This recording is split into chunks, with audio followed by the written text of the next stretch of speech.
এখন পর্যন্ত মনে হচ্ছে সাদেক কাইম হবে আমাদের ভিপি। আমরা চাই ভাই আমাদের ক্যাম্পাসের ভিপি নির্বাচিত হোক। আলহামদুলিল্লাহ।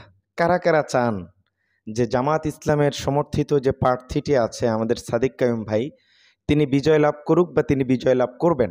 প্রিয় দর্শক মণ্ডলী, এই ভিডিওটি যখন আমি শ্যুট করছি তখন রাত 7টা বাজে, আপলোড করতে করতে 8টা বেজে যাবে। ফলাফল প্রকাশের সময় হচ্ছে 11টা থেকে 12টা।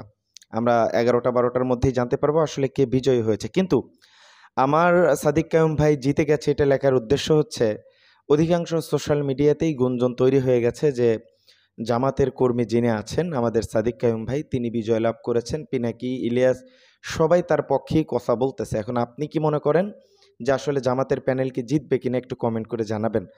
আজকের ভিডিওটি সংক্ষিপ্ত হবে, আমরা কিছু আলোচনা আপনাদের মাঝে করব। তার ভিতর অন্যতম যে ব্যাপার একটু জানা দরকার, যে দিনভর যে নাটকীয়তা হয়েছে নির্বাচনকে ঘিরে, বিএনপির নেতাকর্মীরা অনেক ধরনের প্রশ্ন তুলছে জামাতের নেতাকর্মীদের উপরে, আসলে সেগুলো আসলে কি ছিল।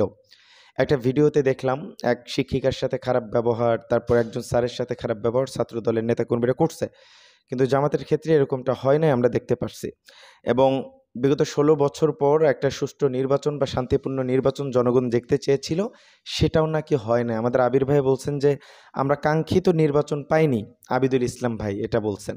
এখন আপনারা কি মনে করেন কাঙ্ক্ষিত নির্বাচন কি হয় না, একটু কমেন্ট করে জানেন। এবং সেই সাথে ডাকসুর ভোটে কারচুপি হয়েছে এরকমটা দাবি করা হচ্ছে, এবং এই দাবিটা তুলছেন হচ্ছে আবিদ ভাই নিজেই।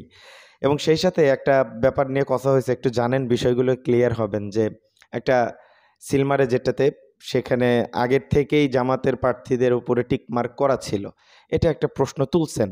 তো ব্যাপার হয়েছে যে যেখানে টিকমার্ক দেওয়া আছে সেটা তো ব্যালট বক্সে ফেলবে, সেটা প্রার্থীর বা যে ভোটার তার হাতে কেন দিবে? এটা একটু নাটক কেমন হয়ে গেল না? এই কথা বলছেন হচ্ছে আমাদের এই ভাইয়া আর কি।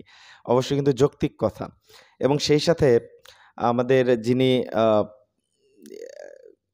কি বলে গায়েশ্বরচন্দ্র রায় আছেন, তিনি বলছেন যে ছাত্রদল সমর্থিত প্যানেল জয়ের লাভ আশা করছেন তিনি।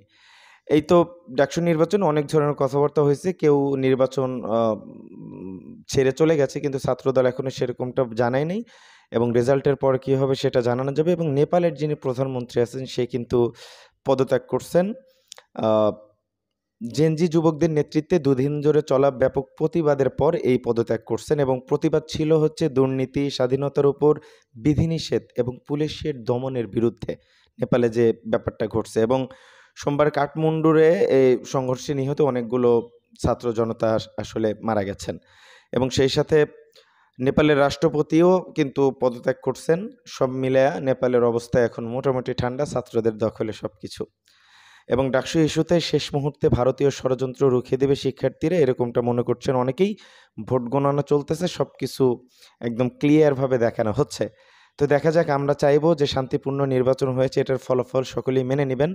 এই ভোটটা হচ্ছে 1 বছরের, রাজনীতি অনেক বছরের। বিএনপির নেতাকর্মী সহ আরও যে সকল ভাইরা আছে যারাই জিতুক তাদেরকে সম্বর্ধনা দেন, এটাকে কলঙ্কিত করেন না। সামনে নির্বাচন, হ্যাঁ, ভালোভাবে আসলে মিলেমিশে থাকেন, এটাই আমাদের চাওয়া। আল্লাহ পাকে যাকে কবুল করছে সেই হোক, ছাত্ররা যাকে নির্বাচন করছে।